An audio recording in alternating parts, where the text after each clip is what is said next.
வணக்கம். திசைகளின் 10 மணி செய்திகள். நாளை பிப்ரவரி 1 தேதி அமலுக்கு வருகிறது 1700 ரிங்கேட் குறைந்தபட்ச சம்பள முறை. 2025 ஆண்டு பட்ஜெட்டில் அறிவிக்கப்பட்ட 1700 ரிங்கேட் குறைந்தபட்ச சம்பள முறை நாளை பிப்ரவரி 1 தேதியிலிருந்து அமலுக்கு வருகிறது. அடிப்படை சம்பள உயர்வின் மூலம் நாடு முழுவதும் 4.37 மில்லியன் தொழிலாளர்கள் இந்த புதிய அனுகூலத்தை பெறவிருக்கின்றனர் என்று கசுமா எனப்படும் மனிதவள அமைச்சு அறிவித்துள்ளது. ஊழியர்களின் எண்ணிக்கையை பொருட்படுத்தாமல் தொழில்துறை உள்ளவர்கள் உட்பட 5 அல்லது அதற்கும் மேற்பட்ட ஊழியர்களின் எண்ணிக்கையை கொண்ட முதலாளிமார்கள் மற்றும் நிர்வாகங்கள் 1700 ரிங்கேட் புதிய குறைந்தபட்ச சம்பள முறையை அமல்படுத்தியாக வேண்டும் என்று மனிதவள அமைச்சு ஓர் அறிக்கையில் தெரிவித்துள்ளது. 5க்கும் குறைவான ஊழியர்களை கொண்ட முதலாளிமார்கள் அல்லது நிர்வாகங்கள் அவர்களின் சம்பள கட்டமைப்புகள் மற்றும் தொழில் செயலாக்கங்களை சரி செய்து கொண்டு 1700 ரிங்கேட் சம்பள முறையை அமல்படுத்த போதுமான கால அவகாசம் வழங்கப்பட்டிருப்பதையும் மனிதவள அமைச்சு சுட்டிக்காட்டியது. 5க்கும் குறைவான தொழிலாளர்களை கொண்டுள்ள நிர்வாகங்கள் மட்டும் வரும் ஆகஸ்ட் மாதம் 1 தேதி முதல் இந்த 1700 ரிங்கேட் குறைந்தபட்ச சம்பள முறையை அமல்படுத்த 6 மாத கால அவகாசம் வழங்கப்பட்டுள்ளதாக மனிதவள அமைச்சு தெரிவித்துள்ளது. கடா பாலிங் மாவட்டத்திற்கு உட்பட்ட குவலக்கட்டில் கத்தும்பா தோட்ட தமிழ் பள்ளி எதிர்நோக்கி வரும் சிக்கலை தாம் அறிந்ததாகவும் அதனை நுண்ணோக்குவதாகவும் அமைச்சர் கோபிந்த் சிங் டியூ தெரிவித்தார். மாணவர்களின் கல்வி மட்டும் அல்ல, அவர்களின் பாதுகாப்புக்கும் நாம் முன்னுரிமை அளிக்க வேண்டும் என்றும் அமைச்சர் தெரிவித்தார். 2023 ஆண்டு கத்தும்பா தோட்ட தமிழ் பள்ளி தாவார் தேசிய பள்ளி வளாகத்துக்கு மாற்றப்பட்டது. கடந்த 1 வருடமாக தாவார் தேசிய பள்ளியில் இந்த தமிழ் பள்ளி இயங்கி வந்தது. மிக விரைவில் தேசிய பள்ளி மறுசீரமைக்கப்படும் என்பதால் கத்தும்பா தோட்ட தமிழ் பள்ளி தேசிய பள்ளி வளாகத்திலிருந்து வெளியேற வேண்டிய சூழல் இப்போது ஏற்பட்டிருக்கிறது. இந்த பிரச்சினை குறித்து என்னிடம் தெரிவிக்கப்பட்டது. பாதிக்கப்பட்ட மாணவர்களின் கல்வி தேவையை முன்னிறுத்தி தக்க தீர்வு காணப்பட வேண்டும். மாணவர்களின் கற்றல் கற்பித்தல் நடவடிக்கை இந்த பிரச்சனையால் தடைபட்டுவிடக்கூடாது. அதேவேளையில் அவர்களின் பாதுகாப்புக்கு முக்கியத்துவம் அளிக்க வேண்டும். இந்த பிரச்சினைக்கு தீர்வு காண நான் கல்வி அமைச்சை உடனடியாக தொடர்பு கொண்டு பேசினேன். விரைவில் இந்த பள்ளிக்கு தீர்வு கிடைக்க வேண்டும் என்பது எனது நோக்கம் ஆகும் என அமைச்சர் தெரிவித்தார். பாலஸ்தீனம் காசாவில் உத்தேச மறு கட்டமைப்பில் மருத்துவமனைகள், பள்ளிகள், வழிபாட்டு தளங்களை மலேசியா நிர்மாணிக்கும் என்று பிரதமர் டத்துஸ்ரீ அன்வர் இப்ராஹிம் அறிவித்திருப்பது தொடர்பில் தனது நிலைப்பாட்டை விளக்கிவிட்டதாக முன்னாள் அனைத்துலக வாணிப தொழில்துறை அமைச்சர் தான்ஸ்ரீ ரஃபீடா அசீஸ் தெரிவித்துள்ளார். தமது அறிக்கை மிக தெளிவான ஒன்றாகும். அது குறித்து மேலும் கருத்துரைக்க அவசியம் இல்லை என்று மூத்த அரசியல்வாதியான ரஃபீடா குறிப்பிட்டார். காசாவில் உதவும் திட்டத்தை மேற்கொள்வதற்கு முன்னதாக மலேசியாவின் பிரச்சினைகளை முதலில் கவனிக்குமாறு ஒற்றுமை அரசாங்கத்திற்கு ரஃபீடா நேற்று வலியுறுத்தியிருந்தார். ரஃபீடாவின் இந்த அறிக்கையினால் அவரை PKR தரப்பினர் சரமரியாக தாக்கி வருவது தொடர்பில் கருத்துரைக்கையில் அந்த இரும்பு பெண்மணி மேற்கண்டவாறு கூறினார். காசாவிற்கு உதவும் திட்டத்தில் தமது தனிப்பட்ட கருத்தை வெளியிட்டதாக ரஃபீடா குறிப்பிட்டார். கடந்த ஜனவரி 24 தேதி ஸ்லாங்கூர், சப்பாங், தஞ்சோங் ரூ கடற்பகுதியில் இந்தோனேஷியர்கள் மீது நடத்தப்பட்ட துப்பாக்கிச் சூட்டு சம்பவம் தொடர்பில் விரிவான மற்றும் வெளிப்படையான விசாரணை நடத்தப்படும் என்று பிரதமர் டத்துஸ்ரீ அன்வர் இப்ராஹிம் இந்தோனேசியாவிற்கு உத்தரவாதம் அளித்துள்ளார். இந்த துப்பாக்கிச் சூட்டு சம்பவம் தொடர்பில் அவரவர் தங்கள் விருப்பம் போல் நீதிபதியாக செயல்பட வேண்டாம் என்று டத்துஸ்ரீ அன்வார் அனைத்து தரப்பினரையும் கேட்டுக்கொண்டார். இந்த துப்பாக்கிச் சூட்டு சம்பவத்தை கண்டித்து இந்தோனேசியா ஜகார்த்தாவில் உள்ள மலேசிய தூதரகத்தின் முன் இந்தோனேஷியர்கள் மேற்கொண்ட ஆட்சேப ஆர்ப்பாட்டம் தொடர்பில் மலேசியர்கள் எதிர்வினையாற்ற வேண்டாம் என்று பிரதமர் வலியுறுத்தியுள்ளார். விரிவான விசாரணை கோரியுள்ள இந்தோனேஷிய அதிபர் பிரபோவோ சுபியாந்தோவின் அறிக்கைக்கு மதிப்பளிப்பதாக டத்துஸ்ரீ அன்வார் குறிப்பிட்டார்.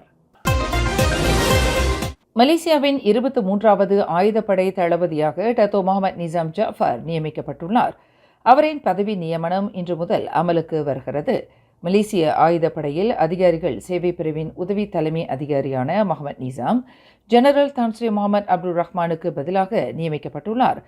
பதவி ஒப்படைப்புச் சடங்கு தற்காப்பு அமைச்சர் டத்துஸ்ரீ முகமது காலித் நோர்டின் முன்னிலையில் இன்று கோலாலம்பூர் விஸ்மா பிரதாஹானில் நடைபெற்றது.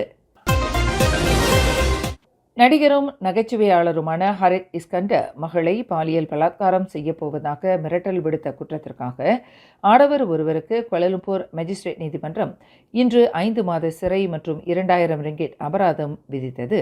வீட்டு பணியாளரான 31 வயது இசுடீன் முகமது சலீம் என்ற அந்த நபர் அபராத தொகையை செலுத்த தவறினால் மேலும் 1 மாத சிறை தண்டனையை விதிப்பதாக மேஜிஸ்ட்ரேட் எஸ் மகேஸ்வரி தமது தீர்ப்பில் தெரிவித்தார்.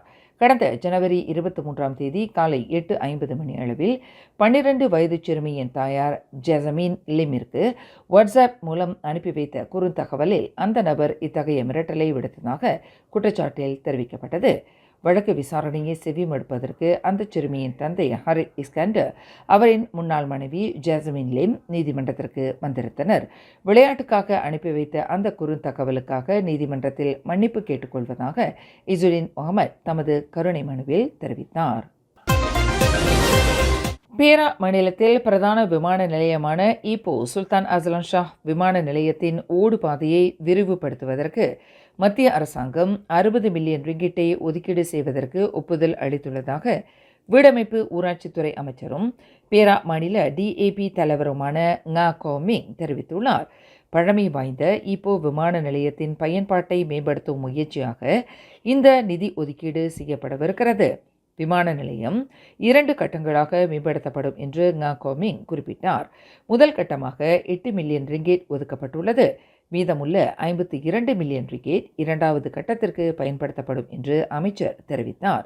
சுல்தான் அஸ்லான் ஷா விமான நிலையம் விரிவுபடுத்தப்படுவது பிரதமர் டத்துஸ்ரீ அன்வார் இப்ராஹிம் வழங்கிய சீன புத்தாண்டு பரிசாகும் என்று ngா கோமிங் குறிப்பிட்டார். நாளை பிப்ரவரி 1 தேதி கூட்டரசு பிரதேச தினம் கொண்டாடப்படுகிறது. 1974ஆம் ஆண்டு ஸ்லாங்கூர் மாநிலத்திலிருந்து கோலாலம்பூர் பிரிந்து தனி மாநில அந்தஸ்துடன் கூட்டரசு பிரதேசமாக பிரகடனப்படுத்தப்பட்டு 51 ஆண்டுகள் பூர்த்தியாகின்றன.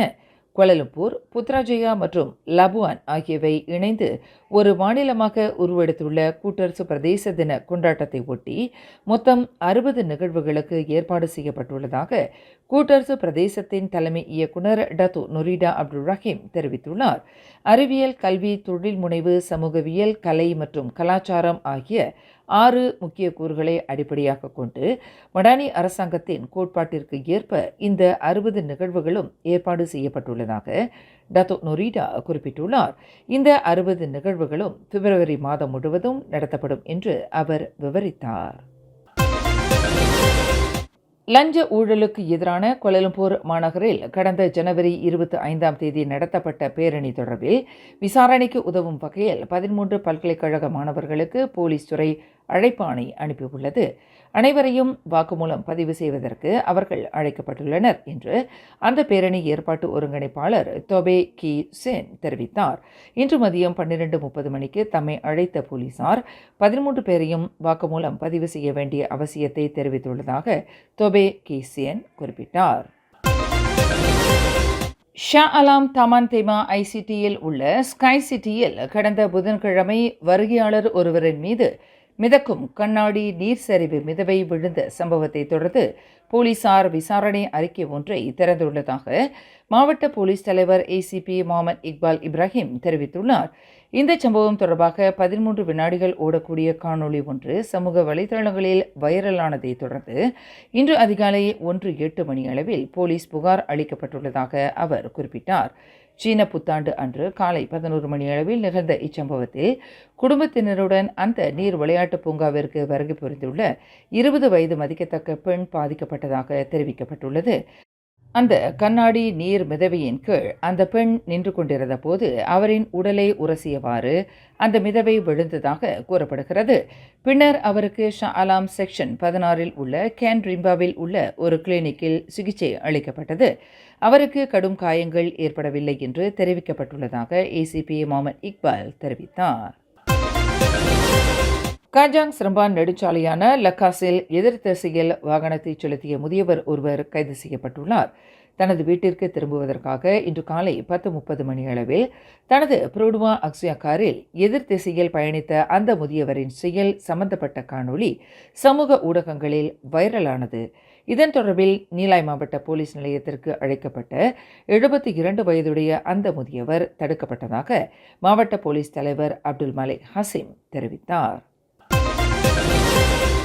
கடந்த ஜனவரி 26ஆம் தேதியிலிருந்து கிள்ளான் பள்ளத்தாக்கில் ATM இயந்திரங்கள் வாயிலாக ரொக்க பணத்தை வெளியாக்கும் மோசடி கும்பலுடன் தொடர்புடையவர்கள் என்று நம்பப்படும் வியட்நாம் பெண் உட்பட 6 நபர்களை ஸ்லாங்கூர் போலீசார் கைது செய்துள்ளனர். இந்த கும்பல் பலதரப்பட்ட வங்கிகளில் இயந்திரங்களில் பணத்தை வெளியாக்குவதில் மூளையாக இருந்து செயல்பட்டு வந்துள்ளது என்பது விசாரணையில் தெரிய வந்துள்ளது என ஸ்லாங்கூர் மாநில போலீஸ் தலைவர் டத்தோ ஹுசேன் ஒமர் கான் தெரிவித்துள்ளார். இந்த கும்பல் வெவ்வேறு குழுக்களாக பிரிக்கப்பட்டு ATM இயந்திரங்களில் எவ்வாறு பணத்தை வெளியாக்குவது என்பது குறித்து டெலிகிராம் மற்றும் வாட்ஸ்அப் வாயிலாக உத்தரவு பிறப்பிக்கப்பட்ட நிலையில் அந்த உத்தரவுக்கு ஏற்ப பணத்தை வெளியாக்குவதில் பலே கில்லாடிகளாக செயல்பட்டு வந்துள்ளது என்று டத்தோ ஹுசேன் விளக்கினார். கிள்ளான் பள்ளத்தாக்கில் மட்டும் நாள் ஒன்றுக்கு சராசரி 2 லட்சம் ரொக்கத்தை இக்கும்பல் வெளியாக்கியுள்ளது. இவ்வாறு வெளியாக்கப்படும் பணம் அடுத்த நிமிடமே பணத்தை பட்டுவாடா செய்யும் ரன்னரிடம் ஒப்படைக்கப்படுகிறது என்று ஷா அலாமில் இன்று நடைபெற்ற செய்தியாளர்கள் கூட்டத்தில் டத்தோ ஹுசேன் ஒமர் கான் விவரித்தார். மேலும் செய்திகளை தெரிந்து கொள்ள கீழே இருக்கும் பெல் பட்டனை அழுத்துங்கள். உங்கள் மகிழ்ச்சியை வெளிப்படுத்த லைக் மற்றும் ஷேர் செய்யுங்கள். தொடர்ந்து திசைகளோடு இணைந்திருக்க சப்ஸ்கிரைப் செய்யுங்கள்.